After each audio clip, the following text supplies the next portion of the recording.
Thinking Aloud. Conversations on the leading edge of knowledge and discovery with psychologist Jeffrey Mishlove.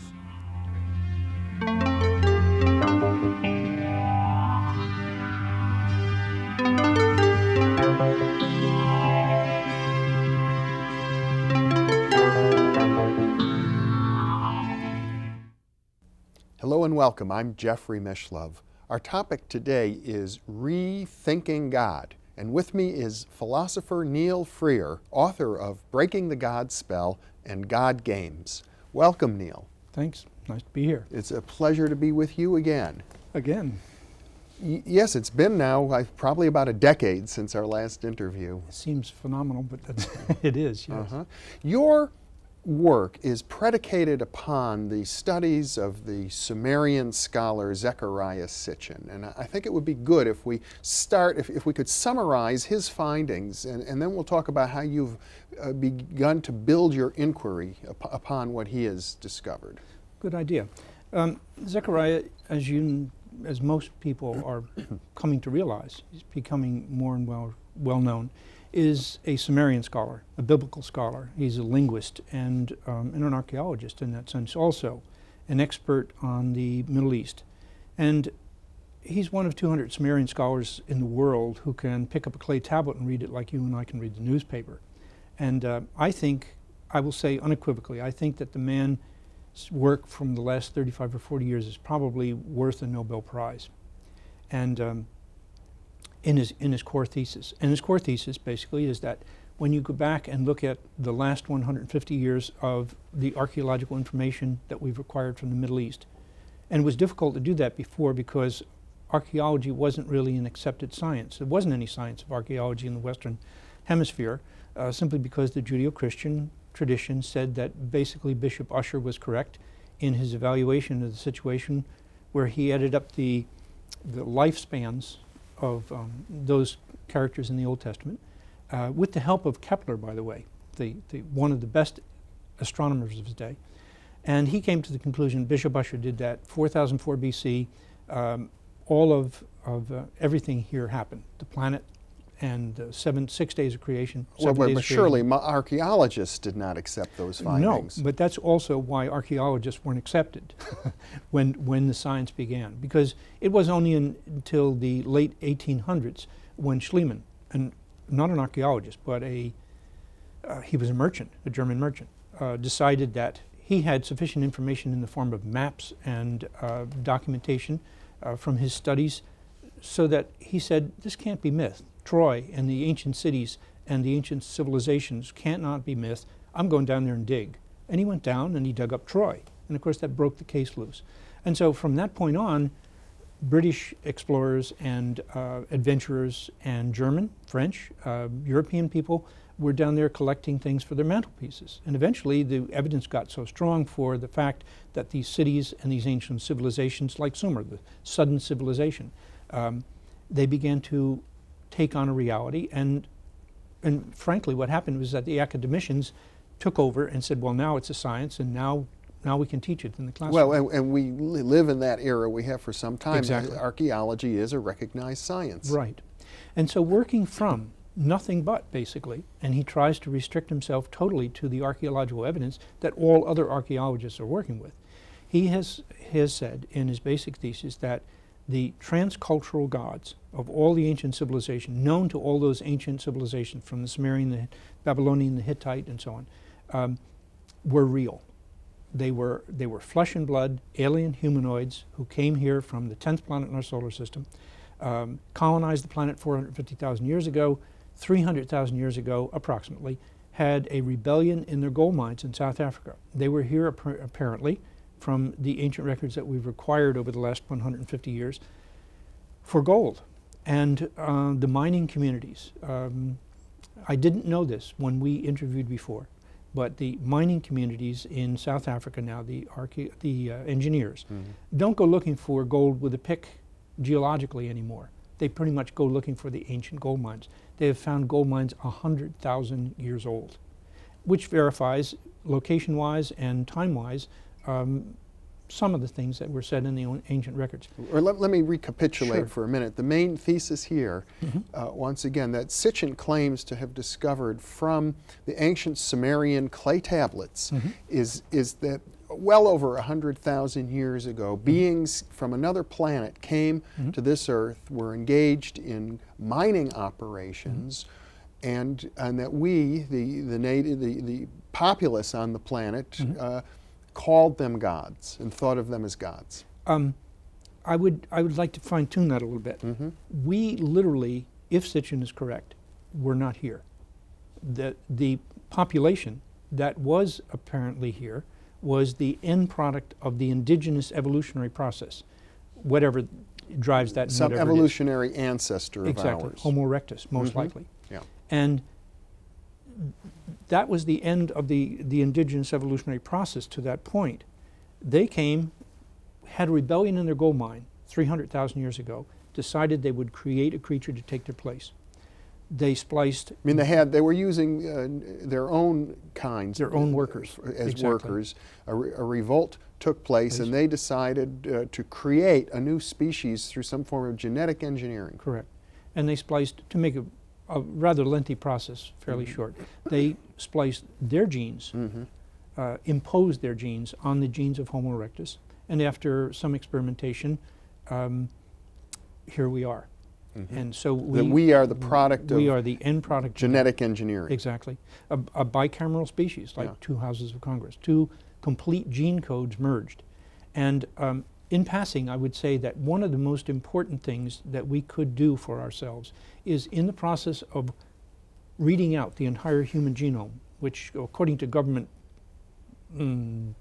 predictions will be somewhere close to 2005, and in the industrial complex they're saying 2001, that in the process of reading that out, we also try to determine some kind of protocol that will allow us to try to determine where those two gene codes are. Yeah. It possibly could help us determine why we have 4,000 plus genetic diseases, and most species on this planet have either none or a few. Well, one of the things that I have heard is that genetically speaking, we are more than 99% identical to the chimpanzee. That's a fascinating thing to me. Of course, when you look at some people say 95%, some people say up to 99%.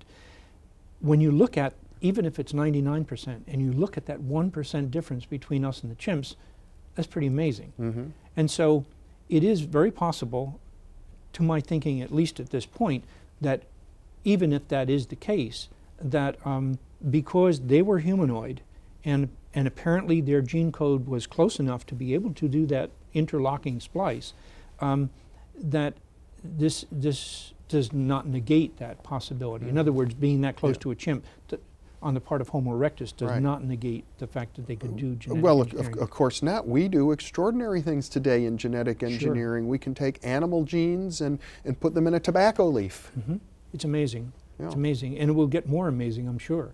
And disturbingly enough, because even though there is resistance to doing human cloning and human genetic engineering, it's very possible that somebody in his garage in Argentina is creating a new type of species of human, like every Wednesday afternoon. Yeah. It's frightening almost. Well, it is frightening, but one of the points that you are making is that if we take Sitchin's hypothesis seriously, that we might want to let go of a lot of the mythological baggage that has accumulated around our ancient religions, that we fundamentally have misunderstood the origins of our religions, and our ethics and other systems that have been built up upon those religions ought to be rethought completely, and we may develop some new attitudes about such things as technology, genetic engineering, and even the quest for immortality.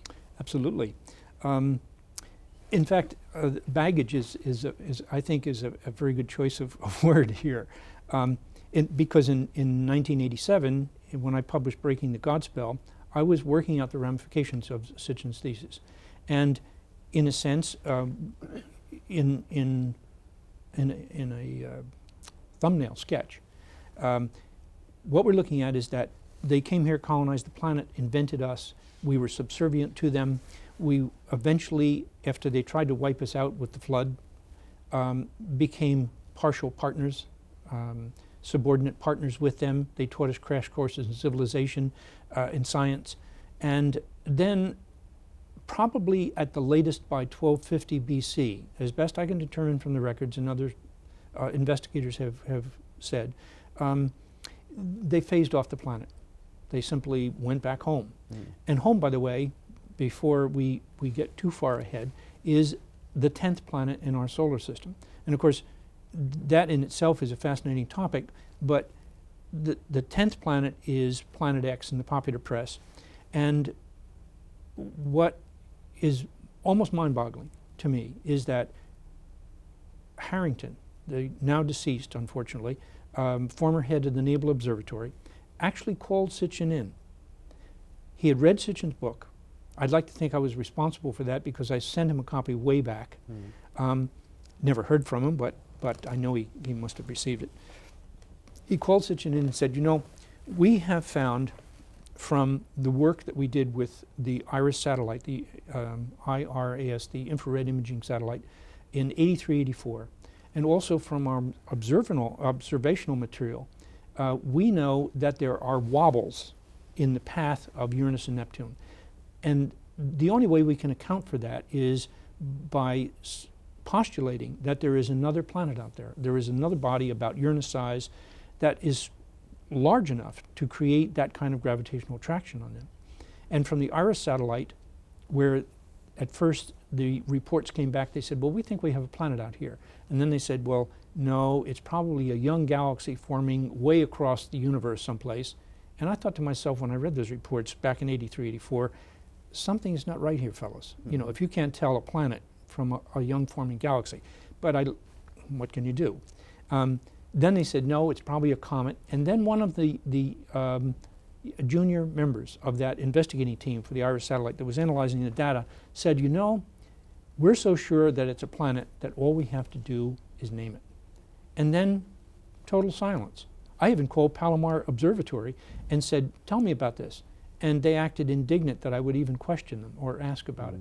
So I had to let it go with that. You know, people say, well, it's a conspiracy, and I don't think so. But anyway, that's basically home planet. And I have a video clip of Sitchin and Harrington in that conference, and it is quite amazing the way that the two reinforce each other, in the sense that Harrington is talking from the observational material, and Sitchin is talking from an ancient document called the Enuma Elish, which gives, apparently, I mean, I think Sitchin is correct in his interpretation, it gives a complete history of our proto-solar system. The formation of it, that this planet was not an indigenous planet, it was captured in early on in the formation of our proto-solar system, that it circles the sun once every 3,600 years. And so that brings us back to their phase-off.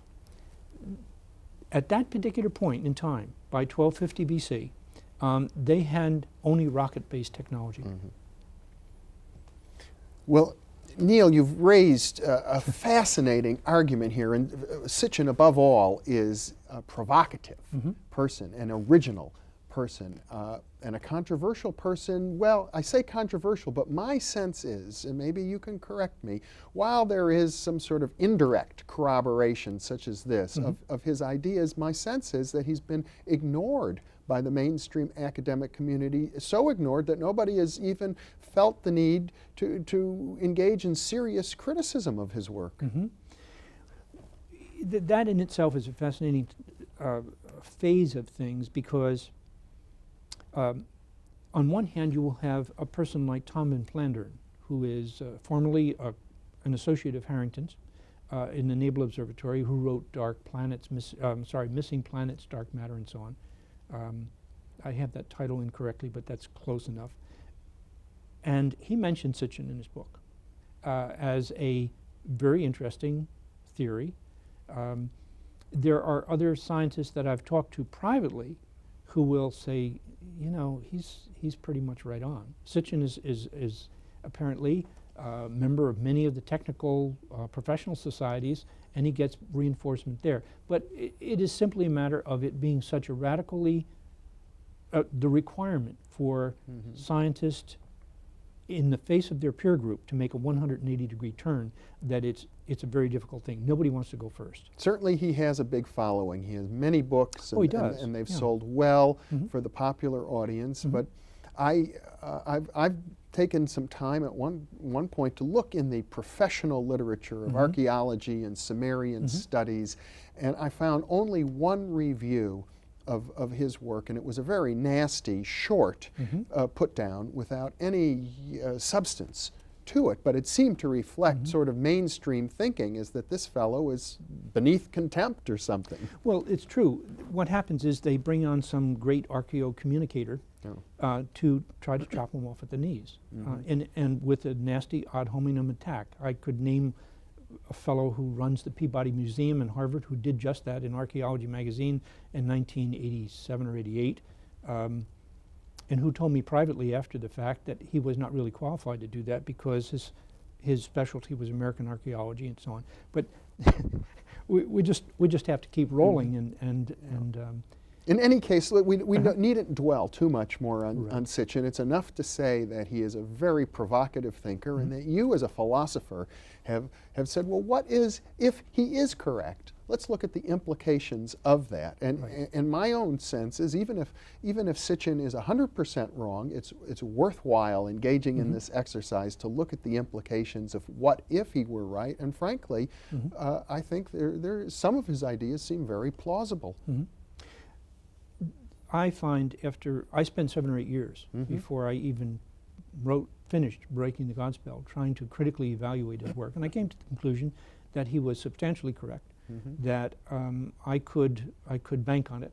And so the question then was, what are the ramifications of this? Yeah. And so Breaking the Godspell says, in a synoptical kind of way, that if this is true, and then we have to go back and reevaluate the gods. We have to go back and reevaluate religion, philosophy, mythology, because if they were really flesh and blood humanoids who came here and did all these things and invented us genetically. We're the product of their genetic experimentations. Right.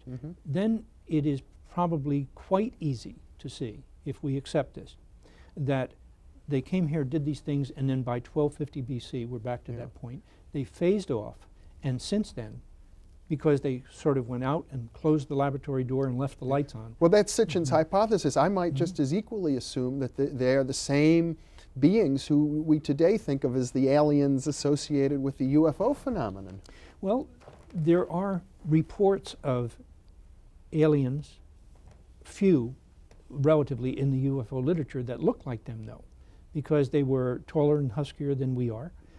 They were blondish, light-skinned, and we don't see too much report there. But on the they're other there. hand, but they're there. Yeah. And I am more inclined to think that if there is any representation from the Anunnaki, as the Sumerians call them, meaning those who came down from the heavens, or the Nephilim, as they are in the 6th chapter of Genesis, or the Elohim, or the Anakim, which is etymologically the same word as Anunnaki, transmitted up through the Semitic languages, then we probably see their representatives in their androids.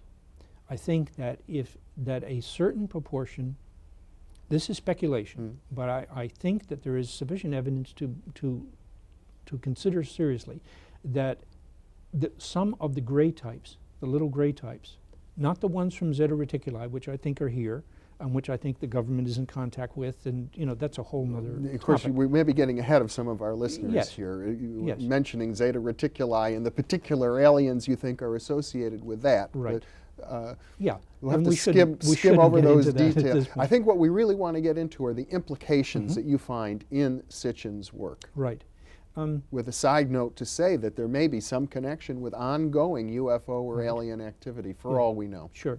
Just to complete that point in a few seconds, Colonel Phil Corso, in The Day After Roswell, sworn affidavit before he died that all this is true, that the aliens there were androids, that the aliens recovered from the Roswell crash were androids, had 4 lobes to the brains and so on. The tricky thing here is, though, Neil, it seems as if you're trying to corroborate a very controversial idea by citing another very controversial Well, that's true. one. It's weak corroboration, Very true. in a sense, to bring up Corso as confirmation Absolutely. of Sitchin. Well, I didn't intend it as corroboration, Yeah. but to try to answer your question directly about whether they're, you know, they're still contact. See, I think it's valid what you're doing and very bold to look at these controversial thinkers and say, let's take them seriously and look at the implications. Or at least very, evaluate, Very yes. few people are willing to to go beyond sort of the oh wow phase right. of their work, but we have to remember that they are still controversial. And as a philosopher, I have to, you know, totally agree with you. But my genetic proclivity as a philosopher is to look at everybody's work and try to make sense of it. And so to make sense out of, to go back and look at the ramifications of Sitchin's thesis, if it's true, it means that since they phased off in 1250 BC, left, we've been going through a traumatic transition. Yeah. And we've been standing here looking up in the sky for Daddy to come back and tell us what to do. What in a we sense. call human history. Human history. In other words, what we don't see is our alien parents. Right. And we've gone through the classic dysfunctional family syndrome as a race. And so I think it is quite clear, and I was saying this in Breaking the Godspell, that religions as we know them are basically the sublimation of the old master-slave relationship. They phased off, and those of us who were their high servants, not priests, but high servants in this context, in their palaces, which were not temples, that we as a group, say you and I, knew how they wanted their food prepared, put on the table, what wine they wanted to drink and so on. And that got sublimated in a very simple sense into putting food on an altar, because they weren't there anymore, but we still wanted to keep the rules in case they came back and try to make everything right, or be doing whatever was right. Now, since you published your first book, this idea has sort of been elaborated in the movie Stargate and the sequels to it. Yeah, yeah. And I think it's quite clear that science fiction is the projection of ourselves into the future, and we're beginning to kind of collectively talk to each other in these science fiction films and consider some of these possibilities. Anything from being Borged, you know, as one end of the horrendous spectrum, down to being taken as partners or accepted as matriculated, mature race into stellar society. One of the other things that, some of the other ramifications, I think we can go back and look at mythology and say, that's what some of the power players in Western society would like us to believe, that it was all mythology, that we shouldn't question the religious structures or the political structures or whatever. We shouldn't take responsibility for ourselves. We shouldn't see ourselves as anything but subservient and to authority of any kind. The occult, it is quite clear in this context that the occult is the remnants of technological information and training that was given to us back there that has been lost by attrition or by breaking down or losing the transmission, and which is still there for us to go back and recover, to learn that stuff and use it for ourselves. So what you're saying is that esoteric systems of thought are not just metaphorical, not just spiritual, but embody real technologies. Okay? Very true. Technologies much better than that were probably originally handed down to us from alien beings. Right. Okay. One of the most extreme examples of that, I think, is the work of David Hudson, who has rediscovered the monoatomic form of the white powder of monatomic gold. And we certainly can't get into detail. No, but about we that, only have but I about think it's a minute or two here. Okay, great. But let's summarize it. Well, the monoatomic form of gold is a single atom form of gold, and it turns out to be a white powder. And the white powder, apparently, that the alchemists have known about and have lost the tradition and the technology for, he's actually built a plant in Arizona to produce it. And as I understand your thinking, you believe that this is related potentially to immortality of our physical bodies. Correct. If the alchemical tradition is correct, then it has, and we know from the physics that it has extraordinary powers. It's a superconductor at room body temperature. it has anti-gravitational properties and so on, and the alchemists are probably substantially correct in their tradition. Well, I'm a big believer in the rediscovery of alchemy, and you've just raised an extraordinarily exciting, controversial, perhaps brilliant idea, Neil. I think that's Hudson's idea. well, you've elaborated on it Sure. in the context of Sitchin's theories. Neil Freer, this is really exciting, and I look forward to part 2 of our interview on Rethinking God. Great. Thanks for being with me. Thank you. And thank you for being with us. And check your program guide for part 2 of our 2-part series on Rethinking God with Neil Freer. We're just getting started here.